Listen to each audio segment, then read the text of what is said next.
चलिए आज समझते हैं कि भारत निवेश के लिए दुनिया का एक अहम केंद्र आखिर बन कैसे रहा है और इसके पीछे की कहानी क्या है। जानते हैं, जब कोई देश कोई त्योहार मनाता है तो वो सिर्फ एक परंपरा नहीं होती, बल्कि उस देश के मूड का आईना भी होती है। हाल की दिवाली के मौके पर कुछ ऐसा ही माहौल दिखा, एक नए आर्थिक आत्मविश्वास का। और यही है आज की हमारी कहानी, इसी नए आत्मविश्वास की। तो चलिए सीधे मुद्दे पर आते हैं और देखते हैं कि भारत कैसे दुनिया भर के निवेश के लिए एक हॉटस्पॉट बन गया है।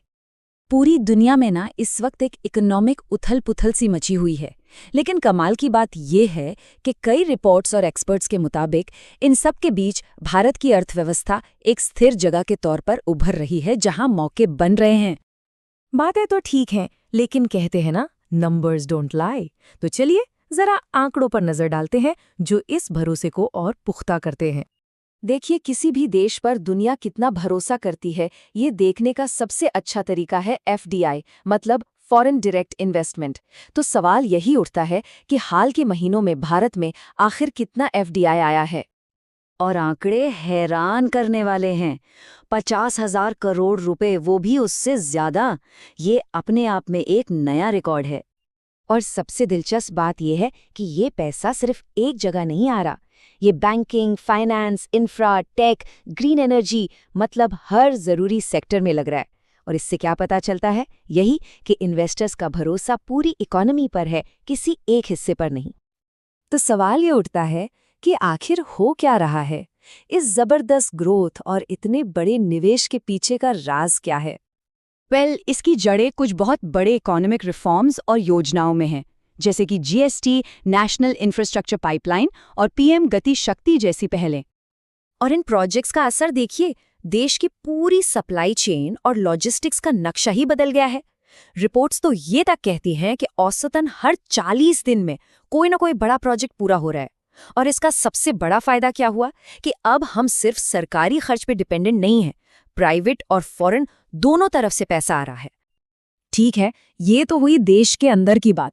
अब देखते हैं कि दुनिया की जो बड़ी बड़ी संस्थाएं हैं वो इस पर क्या कह रही हैं।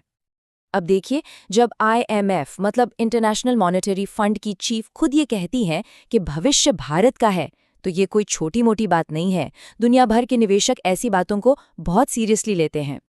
और ठीक इसी तरह का भरोसा भारत के वाणिज्य मंत्री पीयूष गोयल के बयान में भी दिखता है। उन्होंने साफ कहा कि दुनिया भर के इन्वेस्टर्स के लिए भारत आज एक ऐसी जगह बन गया है जहां स्थिरता भी है और मौके भी। और ये सिर्फ बातें नहीं है, एक्शन में भी दिख रहा है। S&P ग्लोबल, जो कि एक बहुत बड़ी क्रेडिट रेटिंग एजेंसी है, उसने भारत के लिए अपना आउटलुक पॉजिटिव कर दिया है। और वजह बताई है बेहतर फाइनेंशियल मैनेजमेंट, कंट्रोल में महंगाई और एक स्टेबल करेंसी। इतना ही नहीं, भारत पूरी दुनिया से अपने ट्रेड रिलेशंस भी बहुत तेजी से मजबूत कर रहा है। ऑस्ट्रेलिया, UAE, EU जैसे कई देशों के साथ फ्री ट्रेड एग्रीमेंट्स पर काम हो रहा है। इसका सीधा सा मतलब है कि भारत ग्लोबल कंपटीशन से डर नहीं रहा, बल्कि उसका स्वागत कर रहा है। तो इन सब चीज़ों को मिलाकर देखें ना, तो भारत की इकोनॉमिक कहानी को लेकर जो पूरा नज़रिया था वही बदल रहा है। एक जमाना था जब भारतीय इकोनॉमी की धीमी रफ्तार के लिए एक टर्म यूज होता था, हिंदू रेट ऑफ ग्रोथ। लेकिन अब बात हो रही है new India rate of growth की। ये सिर्फ शब्दों का खेल नहीं है, ये सोच में आए एक बहुत बड़े बदलाव का प्रतीक है। और ये नई सोच IMF के अनुमान में भी साफ दिखती है। उनका मानना है कि 2025 में भारत की GDP ग्रोथ करीब 7% रहेगी, जो कि दुनिया की किसी भी बड़ी इकोनॉमी से ज्यादा होगी। लेकिन कहानी सिर्फ तेज रफ्तार की नहीं है। एक और बहुत जरूरी शब्द है, रेजिलियंस, मतलब मजबूती। इसका मतलब ये हुआ कि अब अर्थव्यवस्था को लेकर ये माना जा रहा है कि वो बाहरी झटकों को, मतलब ग्लोबल संकटों को झेल सकती है और फिर भी आगे बढ़ती रह सकती है। तो कुल मिलाकर कहानी क्या है? कहानी है एक बहुत बड़े बदलाव की। भारत अब सिर्फ एक बड़ा बाजार नहीं है, बल्कि दुनिया के लिए एक ग्रोथ इंजन बन रहा है।